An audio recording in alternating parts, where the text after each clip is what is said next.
ভঙ্গে একদিন কাল হবে, একদম জমের মতন।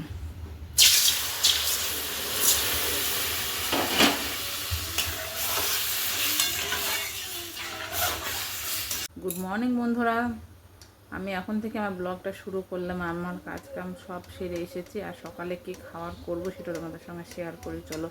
আর ছেলে প্রাইভেটে গেছিলো, তাও করে চলে এসছে। আর আমি এখন রান্নাঘরে, কারণ আমার বড় স্ত্রী আবার কাজে যাবে, সেই জন্য ওর জন্য একটু খাবার বানাচ্ছি, আবার পরে আবার রান্না বসাবো। চলো কী খাবার করছি সেটা তোমাদের সঙ্গে শেয়ার করি। আমার তাহলে ইন্ট্রোটা দিয়ে যে হাই ফ্রেন্ড, আমি অঞ্জন। আমার ব্লগে যারা যারা নতুন, প্লিজ আমার চ্যানেলটা সাবস্ক্রাইব করে দাও। যারা যারা সাবস্ক্রাইব করে অসংখ্য ধন্যবাদ। বড়দের প্রণাম, ছোটোদের ভালোবাসা জানিয়ে আমি আমার ভিডিওটা শুরু করলাম। ভিডিওটা স্কিপ করবো না, সবাই ভিডিওটা প্রথম থেকে দেখো। আর যারা যারা সাবস্ক্রাইব না করে ভিডিও দেখছো, তারা প্লিজ আমার চ্যানেলটা একটু সাবস্ক্রাইব করে দাও। আর আর সবাই সবারই পাশে থাকো, এইভাবে সাথে থাকো, পাশে থাকো, আর একসঙ্গে চলো কী করছে না করছে সেটা তোমাদের সঙ্গে শেয়ার করি। আর আজকের ভিডিওটা এখন পর্যন্ত দেওয়া হয়নি, অবশ্যই আমি এখন ছাড়বো, কারণ ছাড়ার টাইম পাইনি বলে তোমাদের সঙ্গে শেয়ার করা হয়নি। চলো তাহলে তোমাদের সঙ্গে আজকে কী করছি সকালবেলা সেটা শেয়ার করি। দেখো দুধ জাল দিয়ে রেখেছি, আর এই দেখো সুজি করছি।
সকালে খাওয়ার মাওয়ার করে চলে এসেছি, আর এখন দুটো জামা কাপড় আছে, সেই জামা কাপড় দুটো ভিজিয়ে দেবো পরে আসবো জল আসলে।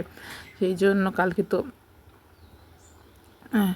আমাদের দাদাভাই এসেছিলো, তোমরা দেখতে পেয়েছো। আর সেই জন্য দুটো জামা কাপড় ছেড়ে রেখে গেছে, আর অন্য জামা কাপড় পরে গেছে, বলেছে এই জামা কাপড় দুটো কেচে দিও, কালকে এসে আবার নিয়ে যাবো। সেই জন্য আমি ভাবলাম আগে জামা কাপড়গুলো ভিজিয়ে দিই। আর মেঘের ওয়েদার তো কালকে থেকে দেখছি একটু একটু কখনো কখনো বৃষ্টি পড়ছে, রোদ তো অবশ্যই হচ্ছে, কিন্তু বৃষ্টিও আসছে। সেই জন্যে আর যদি বৃষ্টি হয়ে যায় তো আমার আর ভালো লাগে না গো। বৃষ্টি যতই রোদ পড়ুক আর যাই পড়ুক, রোদের গরমে থাকা যায়, কিন্তু বৃষ্টির মধ্যে হাঁটা চলা খুব অসুবিধা হয়, তো সেই জন্য আর বৃষ্টি ভালো লাগে না। কিন্তু বৃষ্টি তো সবারই দরকার না, কৃষক সবারই দরকার। সেজন্য একজন অসুবিধার জন্য তো আর সবাই মরতে পারে না, সেজন্য আমার অসুবিধা হোক, সবাই তো বৃষ্টিতে সুবিধা হবে, তাতে ভালো থাকুক। জামা কাপড়গুলো ভিজে টিজে সকালবেলায় চলে এসেছিলাম খাবার কাজে। সকালে খাওয়া দাওয়া সেরে দুপুরবেলায় একটু ঘুম পেরে চলে গেছিলাম রান্নার কাজে। আর আজকে রান্না কী হবে ছাড়ে নিয়েছি, আলু পটল করলা এগুলো সব সিদ্ধ হবে, আর ভাত হবে। আর পরে আজকে আমাদের অসুস্থ চলছে তোমরা জানোই, সেই জন্য আর কিছু করব না, আজকে সিদ্ধ দিয়ে ভাত খাবো। অসুস্থের মধ্যে কিছু ভালো লাগে না, আর অসুস্থ হলে তো কিছু বলার যায় না। জন্ম মৃত্যু বিয়ে তিন বিধাতা নিয়ে ভগবান লিখে দিয়েছে, কখন জন্মাবে কখন মরবি, সেই জন্য কারোর হাতে নেয়। আমি বললেই যে তুমি বেঁচে থাকবে, আমি বললেই যে তুমি বাঁচবে, এর কোনো মানে নেই। সেই জন্য তারপরে হচ্ছে পেছনে গিয়েছিলাম, পেছনে তোমাদের ভিউটা শেয়ার করছিলাম যে দেখো পেছনে আমাদের এটা ভিউ না জঙ্গল, সেটাই ভাবছিলাম। কিন্তু পেছনে এত সবুজ, আর হাওয়া বাতাস হলে এত হাওয়া লাগে না, শরীর ভালো লাগে।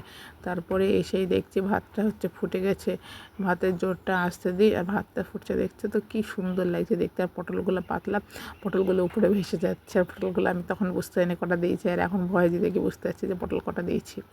তারপরে ভাত নামি টামি সিদ্ধ মিদ্ধ মেখে টেখে চলে গেছিলাম খাওয়ার জন্যে। আর ছেলেকেও দিয়ে দিয়েছি, নিজেও নিয়ে নিয়েছি ভাত।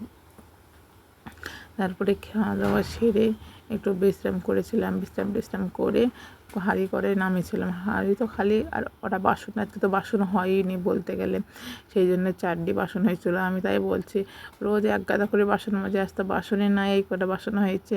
তাই হাসছিলাম আর বলছিলাম তারপরে বাসন টাসনগুলো মেজে টেজে আমার যারা এসেছিলো পেছনে, যেগুলো দেখলে না জঙ্গল, ওই দিকটায় বসে, এই দিকটায় সামনে বসছিলাম, সামনে বসে অনেকক্ষণ ধরে ওদের সঙ্গে গল্প করে করে করে করে তারপরে বাড়িতে এসেছিলাম। আর এইসবগুলো আমার ছেলেকে বলেছিলাম আজকে তুই ভিডিও শ্যুট করে দিবি, ও পড়তে বসেছিলো। ওকে বলেছিলাম তুই আজ সকাল সকাল পড়বি, কারণ রাত্রেবেলায় পড়তে বসলে তুই পড়তে চাসনি।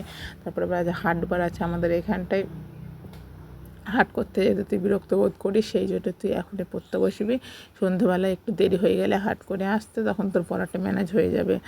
তারপরে গল্প টল্প করে এসে বাসন টাসন মেজে টেজে এসে ছেলে হাট করে নিয়ে চলে এসেছিলো।